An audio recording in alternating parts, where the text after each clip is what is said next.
Got less than 2 hours of sleep last night, and I gotta be up in about 6, but before I go to sleep, I must make this video because last night I told a buddy of mine that today was the day that he had to start posting his content. Today was the day that he had to start recording and posting because the world needed to share.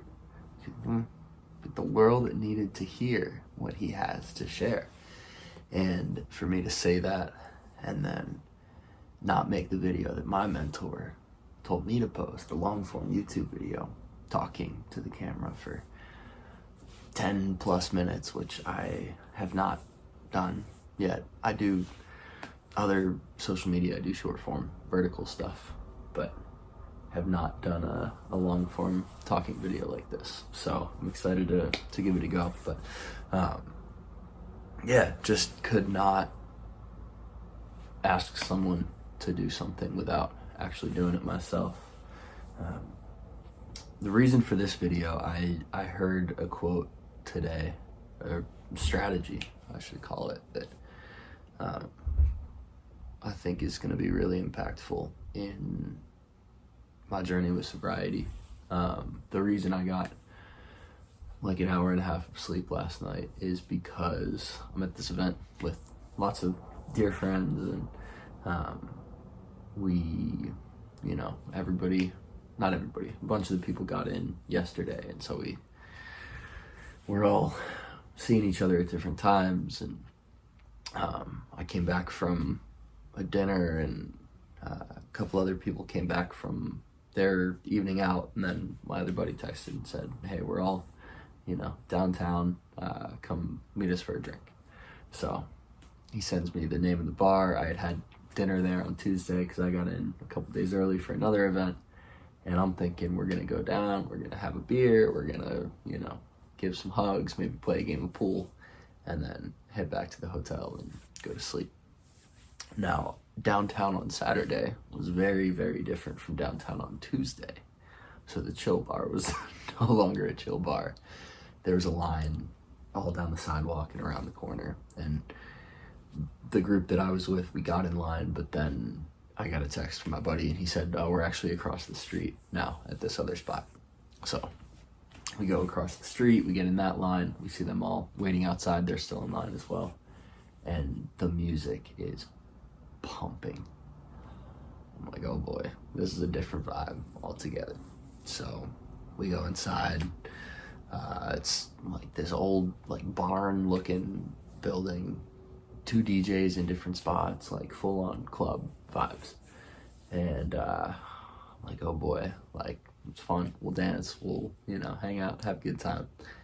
And another friend bought the first round of drinks, and I didn't realize it until she told me this morning, but apparently the way the bartender made it was she put a bottle in between each of her fingers, so she looked like Wolverine.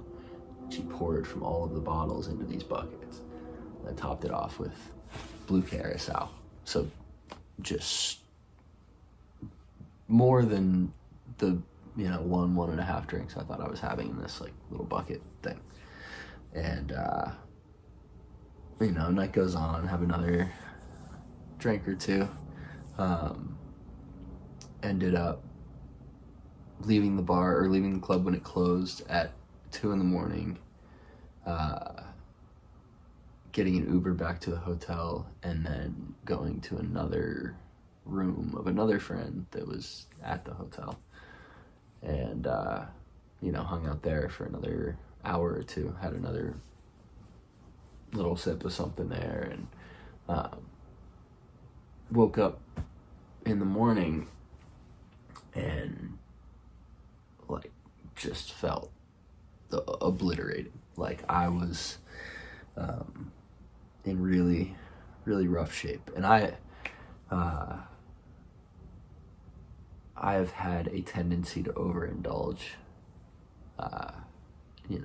consistently throughout my my time drinking, and as of about a month and a half ago, I had stopped drinking, and then more recently, just within the last couple weeks, had one other instance where I had a couple drinks with another social setting, and again, didn't. And then I came out here, and I didn't think I was going to be drinking, but I got after it.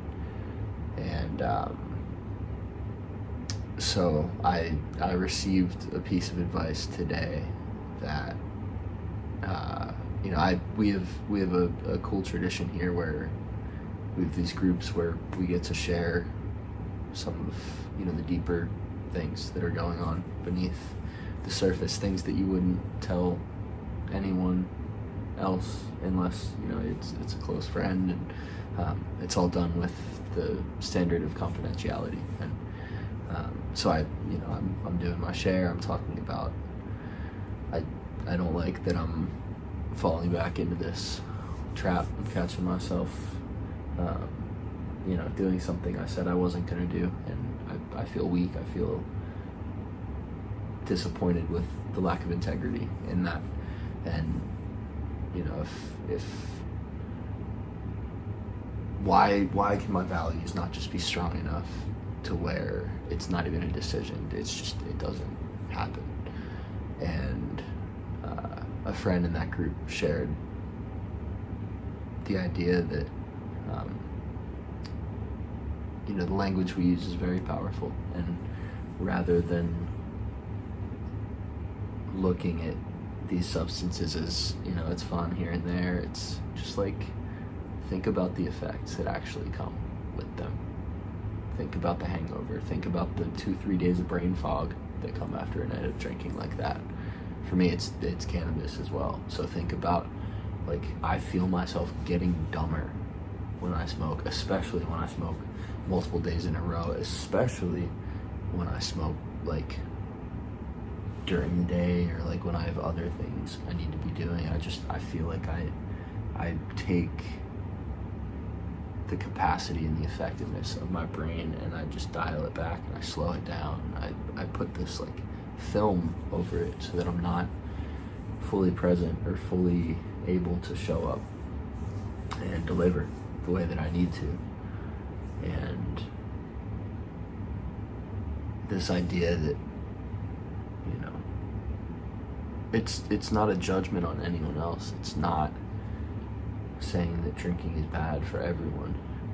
It's not, I'm not the person to police other people's actions, but I must be the person to police my actions, to be conscious and in control over the way that I show up and the way that I interface with the world. And that reframe from it's fun every once in a while, it's everything in moderation, to what's the trade-off? Like, is it really worth it? And I know that that's the trade, and I still have made the decision. So it's not even just knowing that there's the trade-off, it's actually identifying with the trade-off anytime you think of the substance, and almost calling the substance by the symptoms. And like, rather than I don't want to drink tonight, I don't want brain fog the next couple days, that's a totally different sentiment. It's the same situation, you're getting there either way, but I don't want to drink tonight. Come on, just have a beer. All right. I don't want brain fog the next couple days. You sure you don't want? No, I don't want brain fog the next couple days. I need to be sharp. I need to be effective. That's a whole different posture. So, like I said, this was just a conversation today.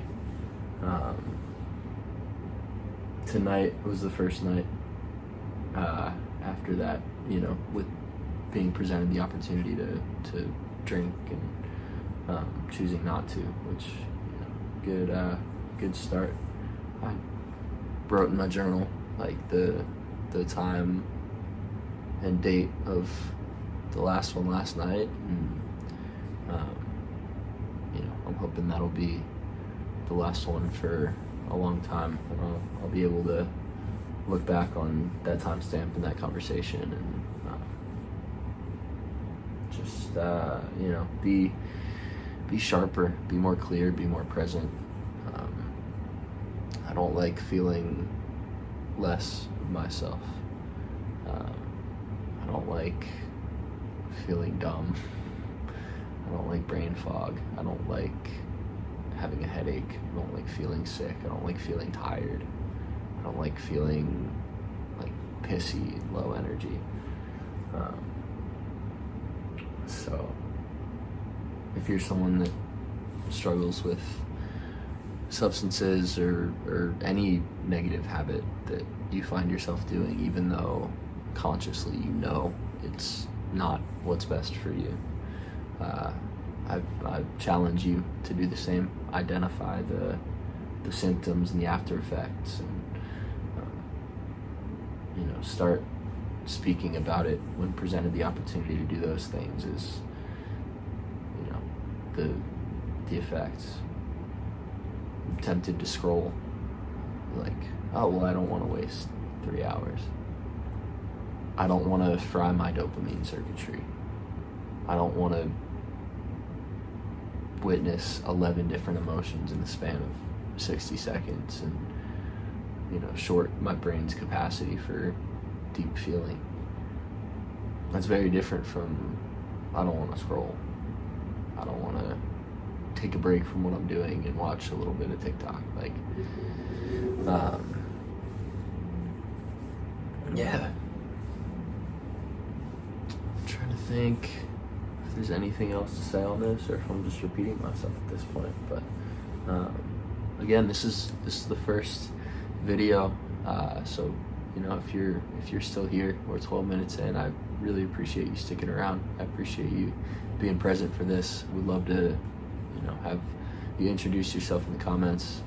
The reason I do all of social media is I believe that we're here to meet one another and to come together and to co-create a better human experience, and that's both on an individual and a collective level, of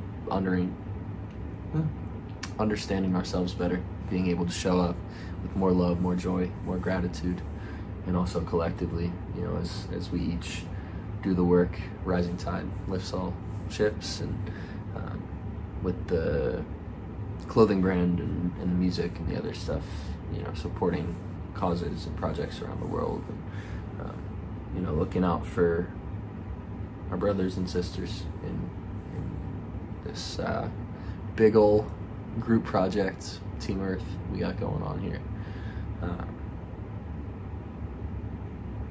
I believe in you. I love you. I believe in you. I believe in humanity. And whatever the battle is that you're fighting right now, I trust that you will overcome, and you will show up and reframe the situation in your mind in a way that is most conducive to your success. And I'm excited to keep the conversation going. So I'll hopefully make another video in 30 days or something, when it's been put into practice, and I've had the opportunity to say no to the temptation a couple more times. But until then, be kind, do good, stand in your power.